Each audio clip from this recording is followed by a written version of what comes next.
نحمده ونصلي على رسوله الكريم أما بعد فأعوذ بالله من الشيطان الرجيم بسم الله الرحمن الرحيم يا أيها الرسل كلوا من الطيبات واعملوا صالحا وعن أبي هريرة رضي الله تعالى عنه قال قال رسول الله صلى الله عليه وسلم إن الله طيب لا يقبل إلا طيبا وأن الله أمر المؤمنين بما أمر به المسلمين فقال يا أيها الرسل كلوا من الطيبات واعملوا صالحا وقال يا أيها الذين آمنوا كلوا من الطيبات ما رزقناكم ثم ذكر الرجل يطيل السفر أشعث أغبر يمد يديه إلى السماء يا رب يا رب ومطعمه حرام ومشربه حرام وغذي بالحرام فأنى يستجاب لك أو كما قال عليه الصلاة والسلام يا رب صل وسلم دائما أبدا على حبيبك خير الخلق كلهم۔ میرے دوستوں، بزرگوں، بھائیوں، آج کا میرا موضوع رزق حلال کی اہمیت اور اپنے ماتحتوں کا خیال رکھنا۔ آج کا میرا موضوع یہ ہے کہ رزق حلال کا اہتمام رکھنا اور اپنے ماتحتوں اور مزدوروں کا خیال رکھنا۔ اس سلسلے میں کچھ معروضات آپ کے سامنے بیان کروں گا۔ جس آیت کی میں نے تلاوت کی، اس آیت میں رب العالمین انبیاء علیہم الصلاۃ والسلام کو خطاب کرتے ہوئے فرمایا یا ایھا الرسل کلوا من الطیبات واعملوا صالحا۔ پہلے فرمایا پاکیزہ چیزیں کھایا کرو، حلال چیزیں استعمال کیا کرو، واعملوا صالحا اور اچھے اعمال کیا کرو۔ یہ بتاتا جاؤں انبیاء علیہم الصلاۃ والسلام سے حرام کا کھانا، اس کا تو شبہ بھی نہیں کیا جا سکتا۔ انبیاء علیہم الصلاۃ والسلام کبھی بھی یہ عمل نہیں کر سکتے کہ وہ حرام غذا استعمال کرے، ممکن ہی نہیں ہے۔ لیکن بسا اوقات خطاب انبیاء علیہم الصلاۃ والسلام کو ہوتا ہے اور مراد امت ہوتی ہے۔ تو یہاں رب العالمین نے فرمایا کہ کلوا من الطیبات، پاکیزہ چیزیں کھایا کرو، واعملوا صالحا اور اچھے اعمال کیا کرو۔ اس سے معلوم ہوا اعمال صالحہ کرنے میں رزق حلال کو بڑا عمل دخل ہے۔ آج کل لوگ یہ شکایت کرتے ہیں مولانا ذکر میں دل نہیں لگتا، مسجد میں دل نہیں لگتا، قرآن پڑھتے ہوئے مزہ نہیں آتا، رسول اکرم صلی اللہ علیہ وآلہ وسلم پر درود شریف پڑھنے میں دل نہیں لگتا، کوئی تعویذ تو بتا دیں یا کوئی وظیفہ یا تعویذ دے دیں۔ میرے بھائیوں، یہ مسئلہ تعویذوں سے حل نہیں ہوگا۔ اس کا ایک ہی حل ہے، کلوا من الطیبات، کلوا من الطیبات، پاکیزہ چیزیں استعمال کرو، حلال مال استعمال کرو، اس کا اثر کیا نکلے گا؟ اللہ خود بخود اعمال صالحہ کی توفیق دیں گے، خود بخود اللہ رب العالمین اعمال صالحہ کی توفیق دیں گے۔ اور میں نے جو آپ کے سامنے حدیث پڑھی،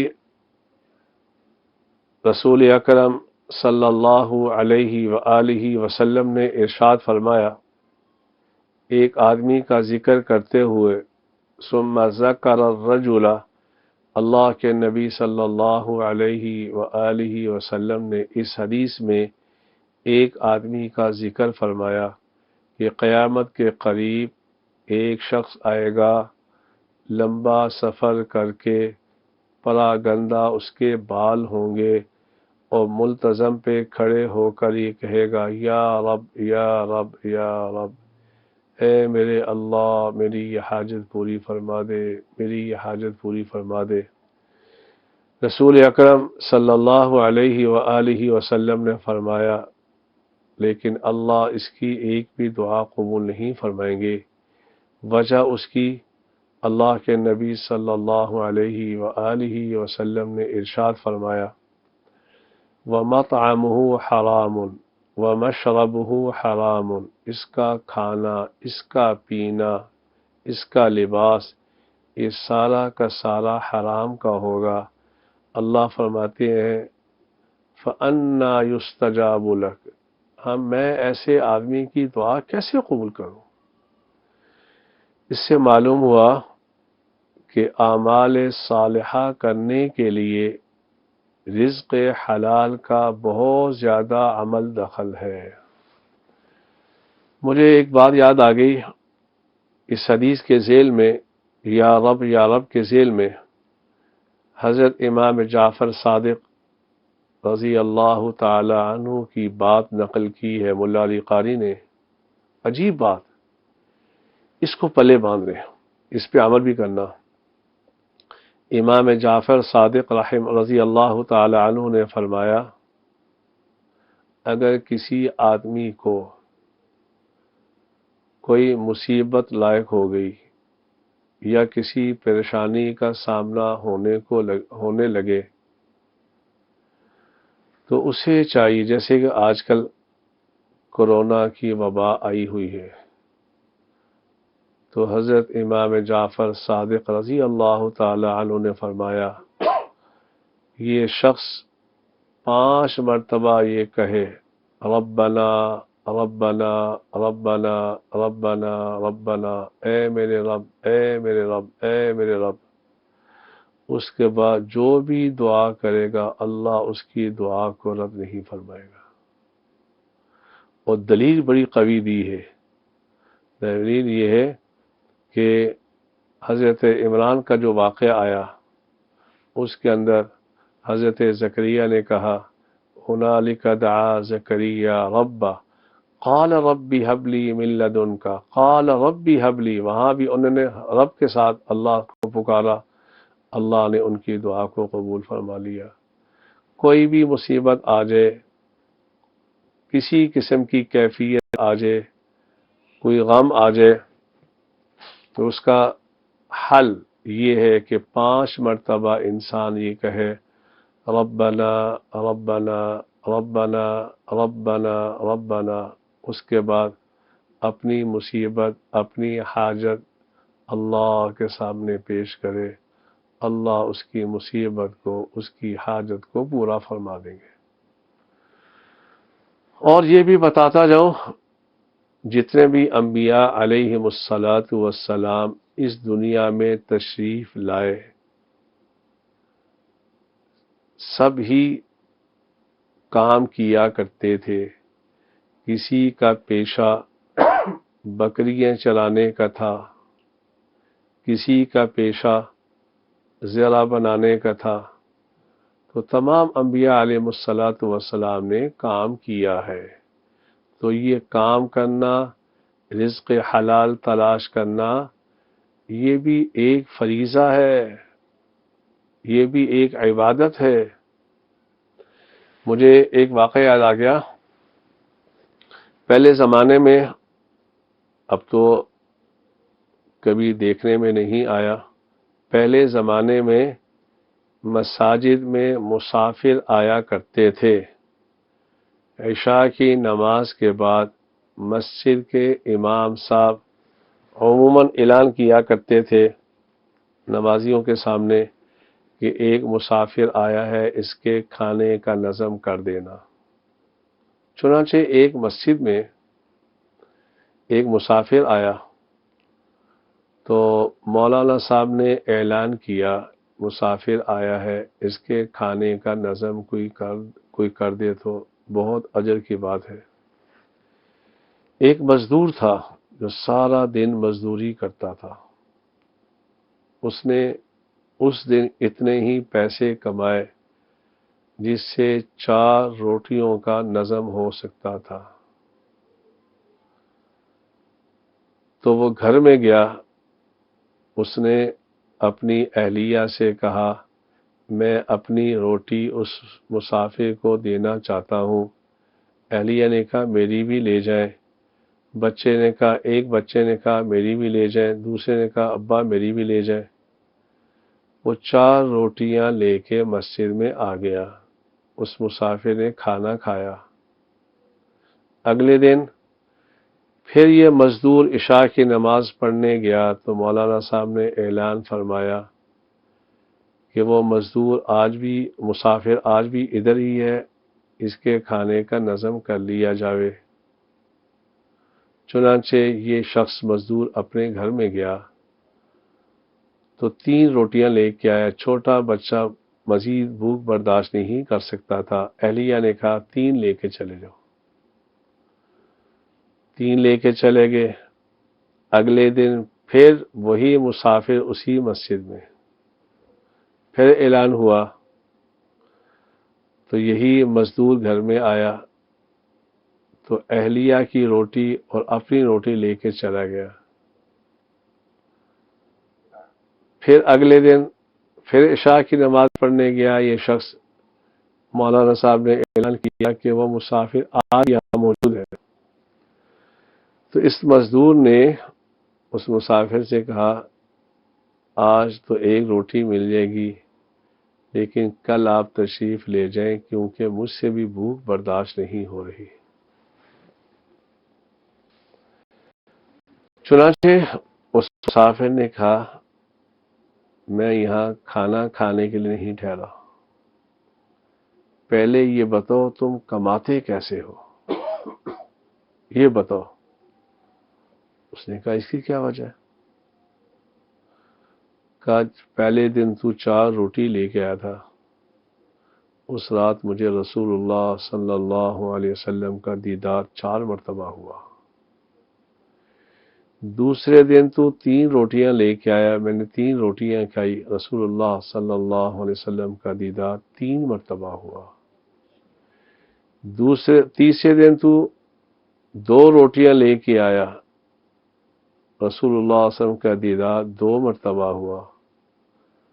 اس کے بعد تو 1 روٹی لے کے آیا تو اللہ کے نبی کا دیدار 1 مرتبہ ہوا. میں تو یہاں صرف ٹھہرا ہوں کہ رسول اللہ صلی اللہ علیہ وسلم کا بار بار دیدار ہوتا رہے. تو مزدوری کیسے کرتا ہے؟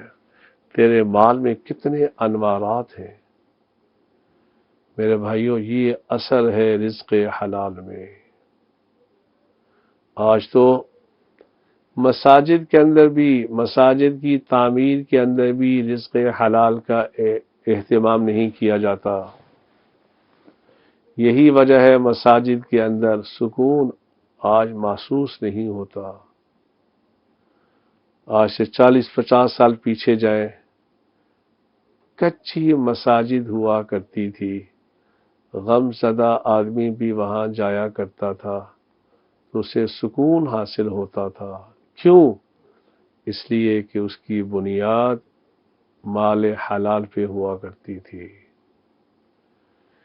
اس مال حلال کا اہتمام اللہ کے گھروں میں آج تو ہم لوگوں نے اس کا اہتمام ترک کر دیا.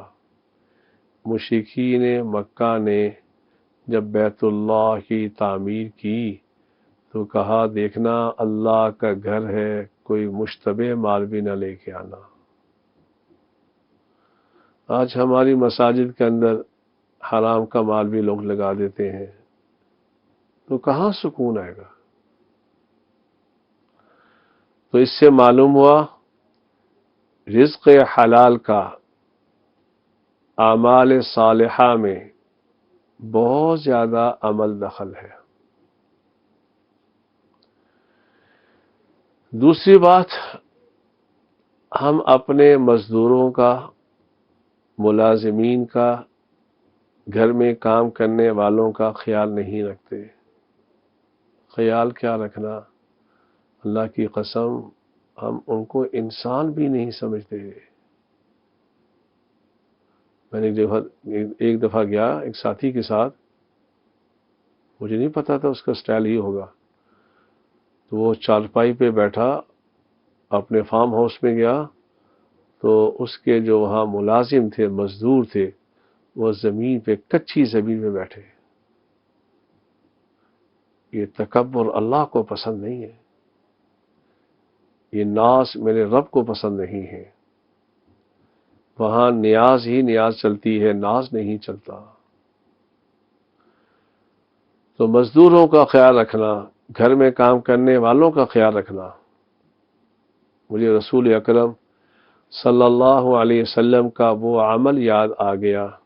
ایک صحابی رضی اللہ تعالی عنہ رسول اکرم صلی اللہ علیہ وسلم کے لیے کھانا پکا کے لے کے آئے، خادم۔ تو اللہ کے نبی صلی اللہ علیہ وسلم نے سب سے پہلے لقمہ توڑ کر اس کے منہ میں ڈالا، اور آپ نے کیا ارشاد فرمایا؟ فرمایا آگ اور دھواں تو یہ برداشت کرے، مزے ہم اکیلے لیں۔ اس لیے ملازمین کا خیال رکھو، ملازمین کا خیال رکھو۔ ہمارے ہاں جو کھانا بچ جاتا ہے، 2-3 دن کا باسی ہوتا ہے، ہم اپنے گھروں میں کام کرنے والوں کو وہ دیتے ہیں۔ میرے بھائیوں، یہ انسانیت نہیں ہے، یہ انسانیت نہیں ہے۔ ان مزدوروں کا خیال رکھو۔ رسول اکرم صلی اللہ علیہ وآلہ وسلم کی آخری نصیحت، اللہ کے نبی صلی اللہ علیہ وسلم کی آخری نصیحت اس دنیا سے جب محمد عربی صلی اللہ علیہ وسلم تشریف لے کے جا رہے تھے، آپ کی زبان اطہر پہ کیا تھا؟ الصلاۃ الصلاۃ الصلاۃ وما ملکت ایمانکم۔ صحابہ، نماز کا اہتمام رکھنا، نماز کا اہتمام رکھنا، نماز کا اہتمام رکھنا۔ وما ملکت ایمانکم، اور اپنے ماتحتوں کا بھی خیال رکھنا، اپنے ماتحتوں کا بھی خیال رکھنا۔ ہماری جو عزت ہے، ہماری جو چدراہٹ ہے، یہ ان مزدوروں کی وجہ سے ہے۔ اگر یہ کام کرنا چھوڑ دیں، فیکٹری بند ہو جائیں گی، گھر کا نظام ختم ہو جائے گا۔ ان کا خیال رکھنا۔ اور رسول اکرم صلی اللہ علیہ وآلہ وسلم نے فرمایا، مزدور کو پسینہ خشک ہونے سے پہلے پہلے اجرت دے دیا کرو، اجرت دے دیا کرو۔ اور خصوصاً رمضان کے مہینے میں حضور اکرم صلی اللہ علیہ وآلہ وسلم نے جو آپ نے شعبان کے آخری ایام میں ایک خطبہ ارشاد فرمایا، اس میں آخری جملہ آپ نے یہ بھی فرمایا کہ اپنے ماتحتوں کے ساتھ نرمی کا معاملہ کرنا، اپنے ملازمین کے ساتھ نرمی کا معاملہ کرنا۔ اگر عام دنوں میں 8 گھنٹے ان سے کام لیا کرتے تھے، رمضان میں 2 گھنٹے کم کر لینا۔ یہ ہے انسانیت کی ہمدردی۔ اور جو خود کھاتے ہو ان کو بھی وہ کھلایا کرو. یہ ہے نبی صلی اللہ علیہ وسلم کے اخلاق. یہ کہاں کی انسانیت ہے؟ ہم روزہ بھی رکھتے ہیں، زکوٰۃ بھی دیتے ہیں، عمرہ بھی کرتے ہیں، لیکن اپنے ملازمین کو گالیاں دیتے ہیں. مزدور کو اس کا پورا حق ادا نہیں کرتے. کوشش کرتے ہیں کہ جتنا ہو سکے اس سے مزید پیسے کم کروائے جائیں. میرے بھائیو، ایسا نہ کرو. یہ عزت اس کے ہاتھ میں ہے. وَتُعِزُّ مَن تَشَاءُ وَتُذِلُّ مَن تَشَاءُ. وہ جسے چاہے عزت دے دے، جسے چاہے ذلت دے دے. تو ایک تو اپنے ماتحتوں کا خیال رکھا کرو، دوسرا رزق حلال کا اہتمام کرنا. رزق حلال کا، مجھے رسول اکرم صلی اللہ علیہ وسلم کی وہ حدیث یاد آ گئی. آپ علیہ الصلاۃ والسلام نے ارشاد فرمایا کہ قیامت کے قریب ایک ایسا زمانہ آئے گا کہ آدمی کو یہ پتہ نہیں چلے گا کہ یہ مال وہ حلال کھا رہا ہے یا حرام کھا رہا ہے. آج وہ زمانہ آ گیا. آج وہ زمانہ آ گیا. ہمارے اکابرین سے حضرت مولانا احمد علی لاہوری رحمہم اللہ تعالی، حضرت مولانا احمد علی لاہوری رحمہم اللہ تعالی اسی لاہور کے قبرستان میں مدفون ہیں. وہ کسی کے ہاں کھانا نہیں کھایا کرتے تھے. ہمارے ہاں تو یہ ہوتا ہے، ہمیں جہاں یقین بھی ہوتا ہے کہ اس کا مال حرام کا ہے، بڑا افسر ہے، پتہ ہے مال یہ حرام کا مال اس کے پاس ہے، ہم وہاں جاتے ہیں، افطاری کے اندر شامل ہوتے ہیں، خوب کھانا کھاتے ہیں. میرے بھائیوں، کیا فائدہ ہوا اس روزے کا؟ جہاں ہمیں یقین ہے کہ جہاں ہم جا رہے ہیں اس کا مال 100% حرام کا ہے، پھر بھی سارا دن روزہ رکھ کر وہاں جا کے افطاری کر لینا، یہ کہاں کی عقل مندی ہے؟ تو مولانا احمد علی لاہوری نور اللہ مرقدہ کی عادت مبارکہ یہ تھی، جب وہ بیان کے لیے کہیں تشریف لے کے جایا کرتے تھے تو اپنے رومال کے ساتھ اپنے چنے خود باندھ کے لے کے جایا کرتے تھے، تاکہ بیان کے بعد، واعظ کے بعد میں اپنے چنے استعمال کروں، اور اپنا کرایہ خود لگا کے جایا کرتے تھے. آج تو علماء کرام کہتے ہیں ہمارا مینیو یہ ہوگا، ہم اتنے پیسے لیں گے تب واعظ کرنے کے لیے آئیں گے، اس لیے اس واعظ میں اثر بھی کچھ نہیں ہوتا.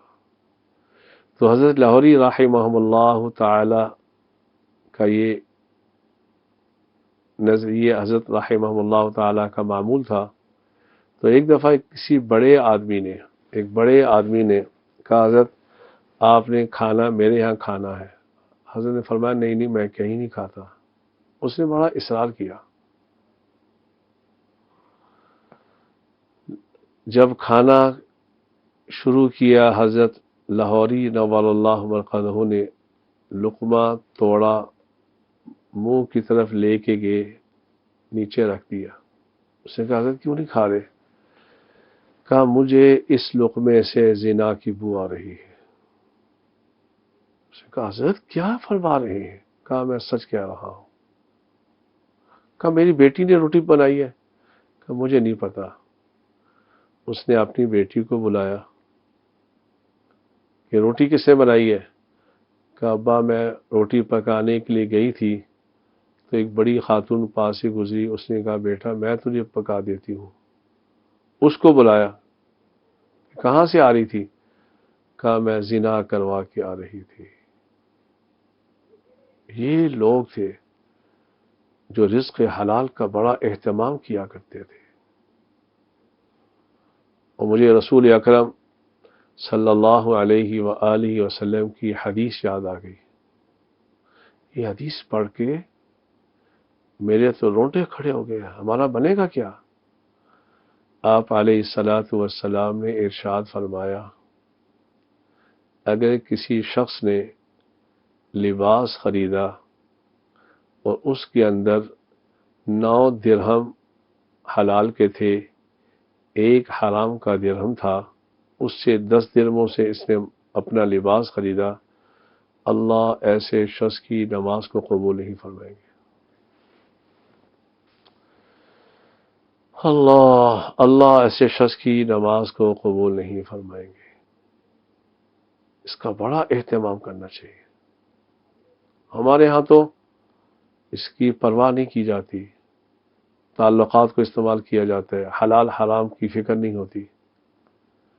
ایک دفعہ حضرت تھانوی نور اللہ مرقدہ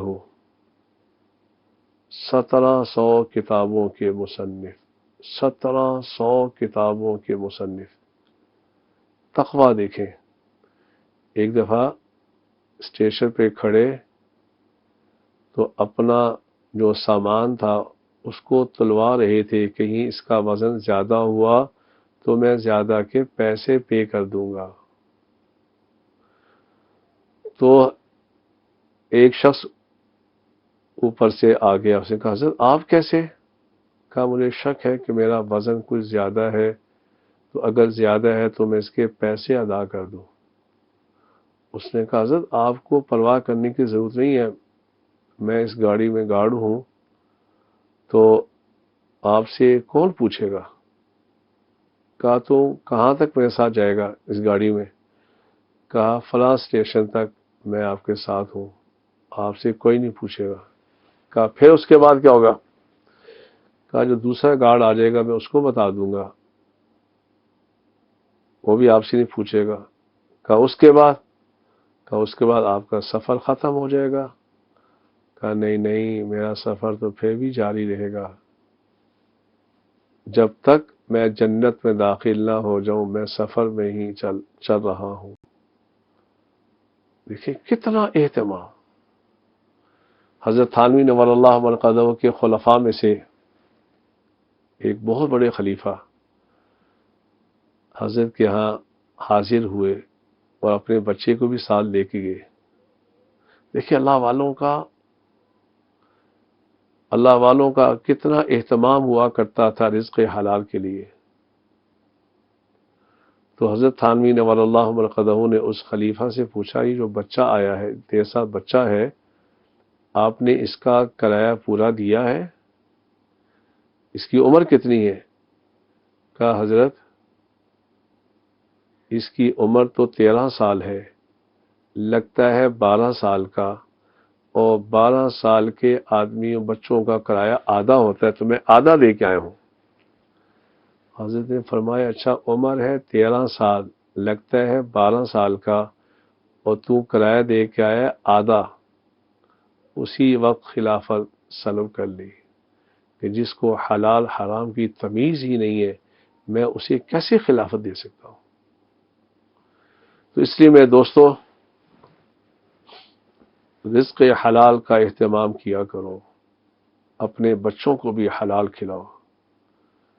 کوئی زمانہ تھا جب ماں کے پیٹ میں بچہ ہوا کرتا تھا تو ماں مشتبہ مال بھی استعمال نہیں کیا کرتی تھی۔ حرام تو درکنار، جس مال میں اشتباہ ہوا کرتا تھا وہ بھی استعمال نہیں کیا کرتی تھی۔ کیوں؟ تاکہ آنے والے بچے پہ اس کا اثر نہ پڑے۔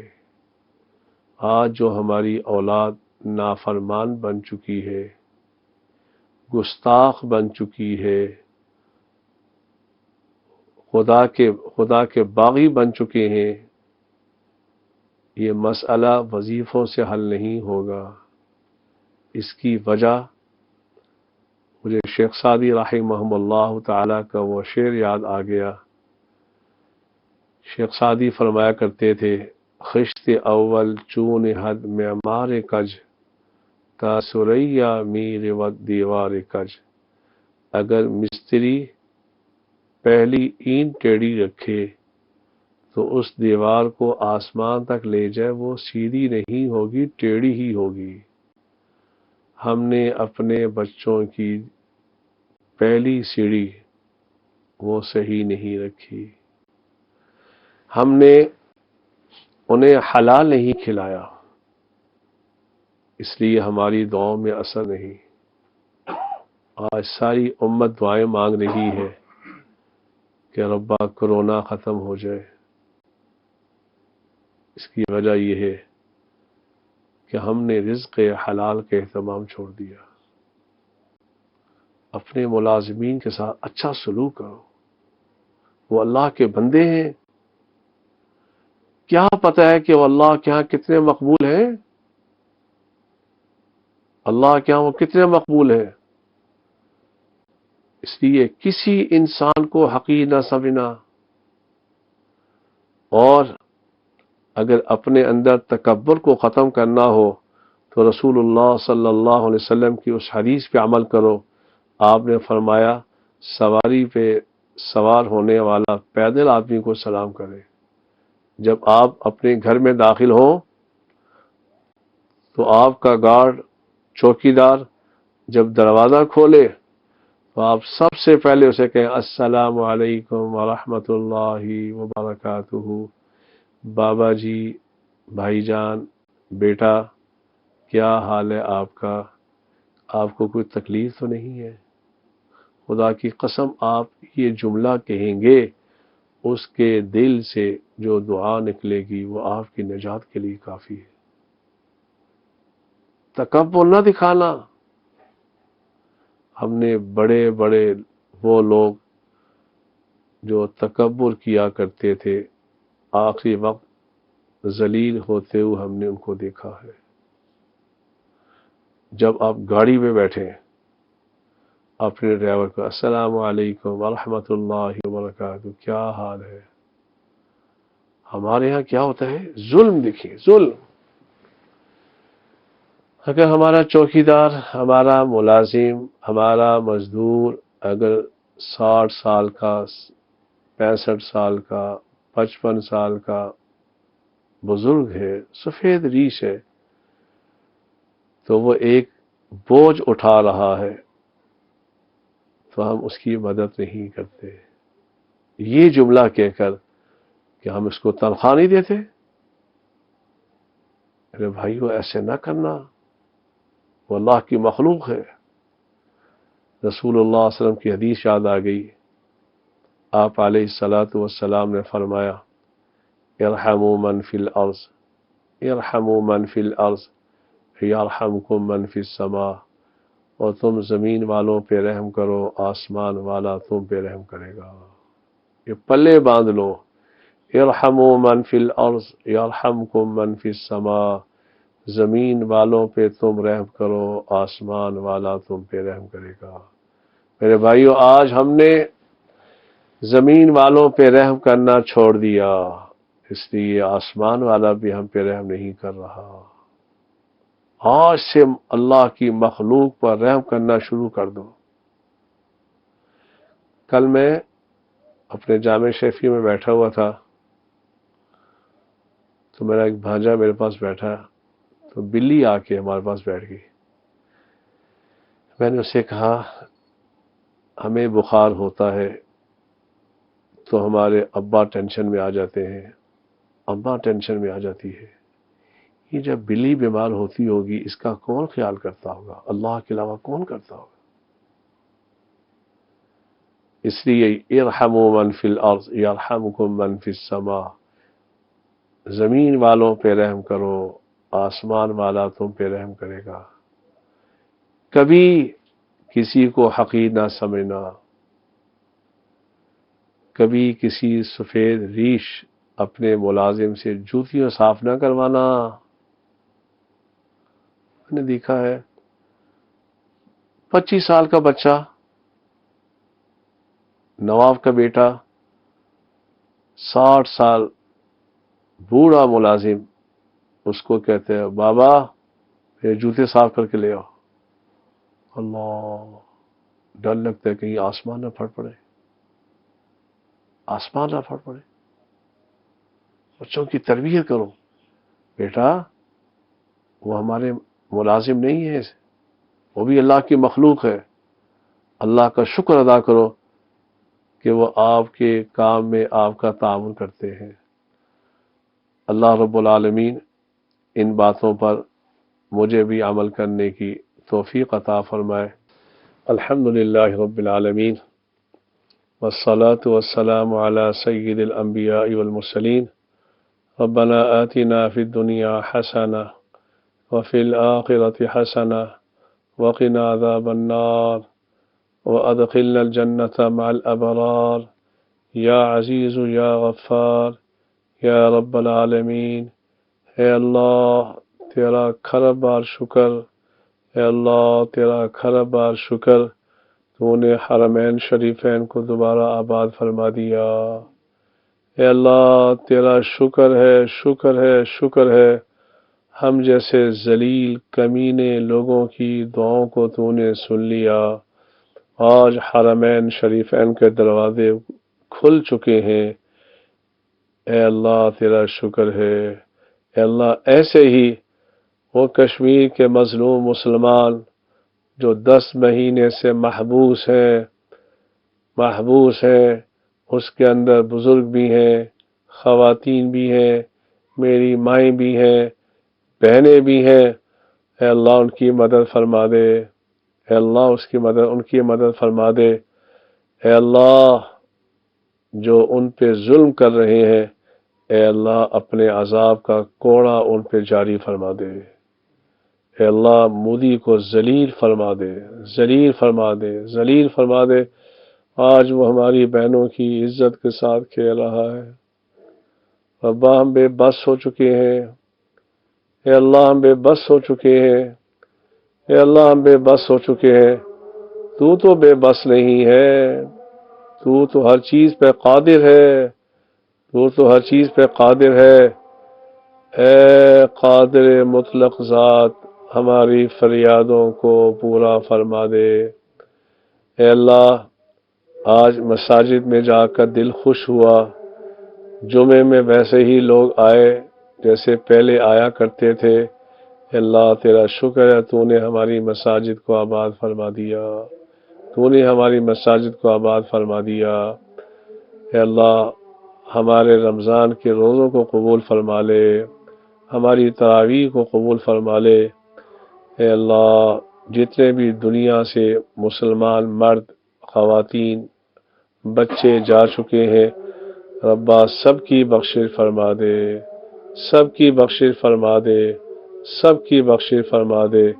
اے اللہ ہمیں مانگنا نہیں آتا، بن مانگے عطا فرما دے۔ اے اللہ ہمیں مانگنا نہیں آتا، ہمیں تو تیری بارگاہ میں مانگنے کے آداب کا پتہ نہیں ہے، ہم تو اس قابل نہیں ہیں کہ اس گنہگار زبان سے تیرا نام بھی لے سکیں۔ ربا تیرا کتنا بڑا احسان، تو نے ہمیں رسول اللہ صلی اللہ علیہ وسلم کو امتی بنایا ہے، رسول اللہ کو امتی بنایا ہے۔ اے اللہ ہماری دعاؤں کو قبول فرما لے۔ وصلی اللہ تعالی علی خیر خلقہ محمد وعلی آلہ واصحابہ اجمعین برحمتک یا ارحم۔